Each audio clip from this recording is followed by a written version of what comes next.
बिस्तर पर बैठकर भोजन करने से क्या होता है, जानिए। यमराज ने चित्रगुप्त को बताया रहस्य। इस प्राचीन कथा के माध्यम से हम जानते हैं। दोस्तों, एक बार यमराज और चित्रगुप्त यमलोक में बैठकर बात कर रहे होते हैं। तभी चित्रगुप्त यमराज से पूछते हैं, हे प्रभु, किस कारण से मनुष्य की अकाल मृत्यु होती है? कौन से मनुष्य को संतान सुख नहीं मिलता है और कुछ मनुष्यों की मृत्यु शिशु अवस्था में ही क्यों हो जाती है? इसके पीछे क्या कारण है? तब यमराज चित्रगुप्त को बताते हैं, हे चित्रगुप्त, तुमने उचित ही प्रश्न किए हैं। इन सभी प्रश्नों का उत्तर मनुष्य की आदतों में छिपा होता है। मनुष्य जिस प्रकार का आचरण करता है, उसे उसी के अनुसार सुख और दुख भोगने पड़ते हैं। मनुष्य की अकाल मृत्यु होने के पीछे भी उसकी आदतें ही कारणीभूत होती है। तुम्हारे प्रश्नों का उत्तर बताने से पहले मैं तुम्हें एक अत्यंत महत्वपूर्ण कथा सुनाता हूँ। इस कथा में तुम्हें तुम्हारे सभी प्रश्नों के उत्तर मिल जाएंगे। इसीलिए तुम इस कथा को ध्यान से जरूर सुनना। जो भी इस कथा का श्रवण करता है और इसका प्रचार करता है, मैं उसके 32 अपराध माफ करता हूँ। चित्रगुप्त कहते हैं, हे धर्मराज, आपके मुख से इस महान कथा को सुनने का सौभाग्य मुझे प्राप्त हो रहा है। मैं इसे ध्यान से पूरा अवश्य सुनूंगा। फिर यमराज चित्रगुप्त को वह कथा सुनाने लगते हैं। पूर्व काल की बात है। मगध देश में हेमकुंडल नाम के एक प्रसिद्ध सम्राट हुआ करते थे। उनके राज्य के अंदर अनेक नगर, वन, पर्वत तथा सरोवर थे। महाराज हेमकुंडल अत्यंत गुणवान, बुद्धिमान तथा कुशल सम्राट थे। उनके राज्य में प्रजा अत्यंत संतुष्ट थी। प्रजा को किसी चीज की कोई कमी नहीं रहती थी। महाराज स्वयं ही अपनी प्रजा का ध्यान रखते थे। उनके राज्य में चोरों, लुटेरों का कोई भय नहीं था। महाराज बड़े धर्मात्मा थे। उन्होंने अनेकों बार यज्ञ किए, दान धर्म किए तथा अनेक ब्राह्मणों और मुनियों को दान दक्षिणा दी। उन्होंने अनेक पोखरे खुदवाए, वाटिकाएं बनवाए, वृक्षों का रोपण किया। इस प्रकार के अनेक पुण्य के काम महाराज ने किए। महाराज की पत्नी का नाम सुवर्णा था। रानी सुवर्णा अत्यंत सुंदर, गुणवान, रूपवान तथा चरित्रवान स्त्री थी। वह भी नित्य धर्म कर्म तथा दान धर्म किया करती थी। किंतु इतना सब कुछ होने के बावजूद भी महाराज को कोई संतान नहीं हो रही थी, जिससे महाराज अत्यंत दुखी थे। महाराज का दुख देखकर प्रजा भी अत्यंत दुखी थी। फिर एक दिन महाराज अपने राजमहल में बैठकर इस प्रकार से सोचने लगे, किस पाप के कारण मुझे पुत्रहीन रहना पड़ रहा है? मैंने ऐसा कौन सा पाप किया है जो मुझे इतना बड़ा दंड मिल रहा है? अब मेरी इस समस्या का हल केवल मुनि वशिष्ठ जी ही कर सकते हैं। इसीलिए मैं उनके पास जाकर इस समस्या के लिए उपाय मांगता हूँ। फिर महाराज अपने रथ में बैठकर मुनि वशिष्ठ जी के आश्रम पर जाते हैं। वहां पर मुनि वशिष्ठ जी ने उनका स्वागत किया और उन्हें बैठने के लिए आसन देकर पूछने लगे, हे राजन, आज किस कारण से आपका हमारे आश्रम पर आना हुआ? कहीं आपने संन्यास तो नहीं लिया है? महाराज मुनि से कहने लगे, हे मुनिवर, ऐसी बात नहीं है। आज मैं आपके पास एक शंका लेकर आया हूं। मैं अत्यंत दुखी हूं। केवल आप ही मेरी इस शंका का समाधान कर सकते हैं। मुनि वशिष्ठ कहने लगे, हे राजन, भला आपको किस प्रकार का कष्ट? आप तो इतने बड़े राज्य के सम्राट हैं। आपके मन में जो भी शंका हो, आप निसंकोच होकर पूछिए। मैं अवश्य आपकी सहायता करूंगा। फिर महाराज हेमकुंडल कहने लगे, हे मुनिवर, मेरी कोई संतान नहीं है। किस पाप के कारण मुझे संतानहीन रहना पड़ रहा है? संतान के बिना मेरा उद्धार कैसे होगा? मेरे राज्य का उत्तराधिकारी कौन बनेगा? कृपया आप मुझे बताने की कृपा करें। किस कारण से मैं संतानहीन बन गया हूँ और मुझे संतान प्राप्ति के लिए क्या उपाय करना चाहिए?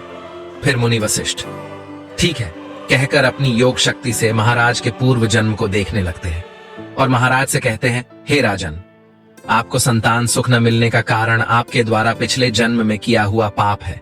पिछले जन्म में आप एक शिकारी थे जो वन में रहकर शिकार करके अपना गुजारा चलाया करता था। फिर एक दिन आप वन में शिकार के लिए निकले थे। उस स्थान पर एक गाय अपने बछड़े को दूध पिला रही थी, किंतु आपके द्वारा अनजाने में ही उस गाय को बाण लगा और वह गाय घायल हो गई। उस गाय को घायल करने के कारण ही इस जन्म में आपको पुत्रहीन होने का श्राप मिला है। इस बात को सुनकर महाराज बहुत दुखी हुए और मुनि वशिष्ठ जी से प्रार्थना करने लगे, हे मुनिवर, इस पाप से मुझे कैसे मुक्ति मिलेगी? कृपया आप मुझे इस पाप से मुक्ति का उपाय बताइए। फिर मुनिवर कहते हैं, हे राजन, इस पाप से मुक्ति के लिए आप गायों की सेवा करें। इसी से आपको मुक्ति मिल जाएगी। फिर महाराज ने अपने राज्य में अनेक गौशाला बनवाई, ब्राह्मणों को गायों का दान किया और अपने महल में नित्य गाय की सेवा करने लगे। महाराज और महारानी अपने महल में नित्य गाय की पूजा और प्रदक्षिणा करने लगे और नित्य गाय को भोजन कराने लगे। इस प्रकार से अनेक दिनों तक गाय की सेवा करने के कारण महाराज को एक पुत्र रत्न की प्राप्ति हुई, जिससे महाराज अत्यंत प्रसन्न हुए और उन्होंने उत्सव मनाया। महाराज उस बालक को बड़े लाड़ प्यार से पालने लगे, उसकी हर इच्छा और मनोकामना को पूर्ण करने लगे। किंतु कुछ ही दिनों के बाद महाराज के जीवन में दुख के बादल फिर से छा गए।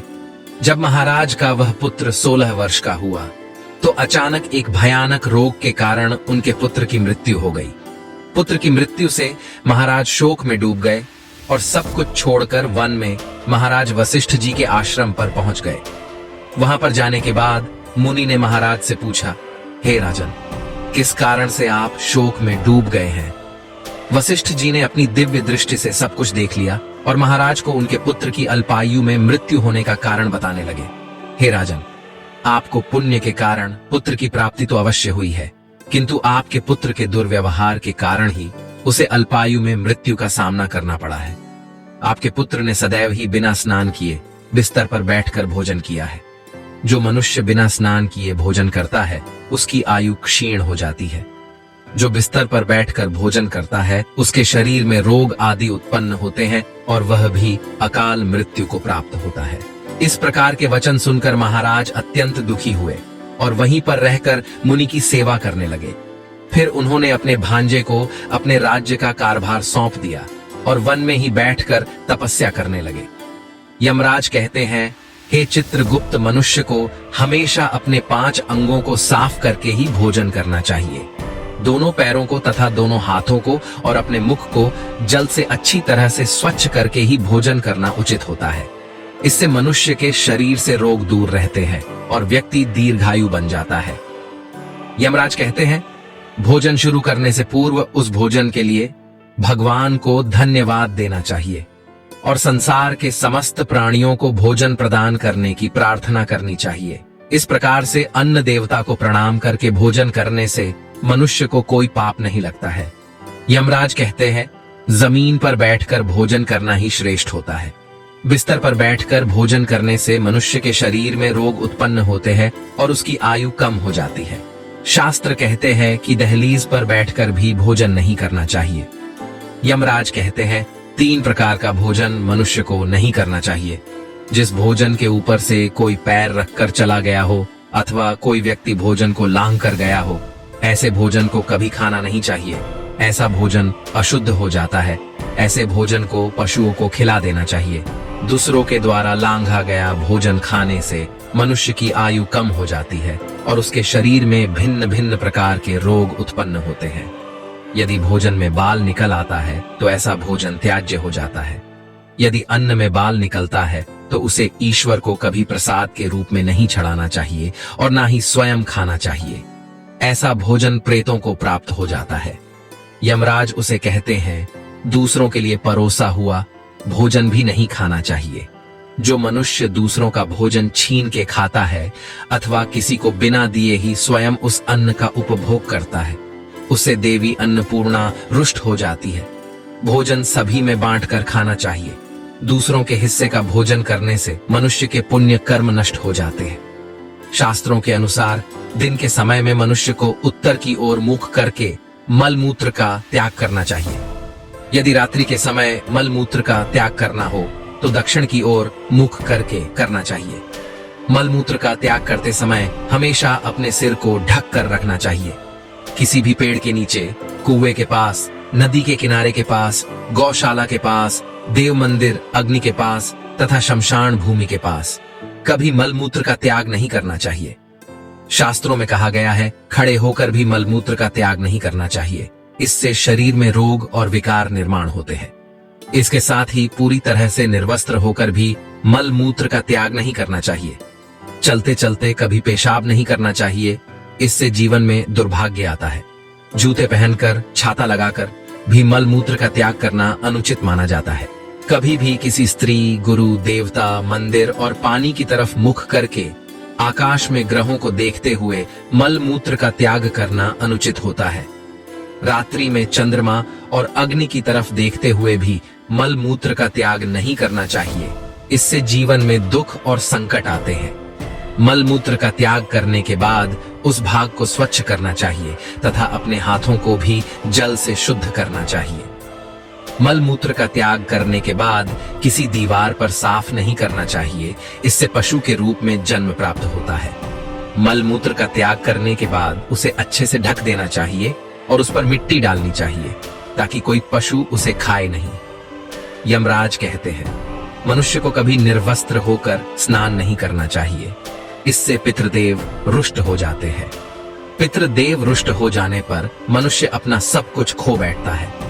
इस प्रकार से यमराज ने चित्रगुप्त को मनुष्य के आचार विचार तथा अच्छी और बुरी आदतों के संबंध में महत्वपूर्ण ज्ञान दिया है। वह अत्यंत महत्वपूर्ण है। उम्मीद है आपको यह जानकारी अच्छी लगी होगी। वीडियो को लाइक जरूर करें। ऐसी ही आध्यात्मिक जानकारी वाले वीडियो देखने के लिए चैनल को सब्सक्राइब करें और कमेंट में जय श्री कृष्ण अवश्य लिखें। आप सभी का धन्यवाद।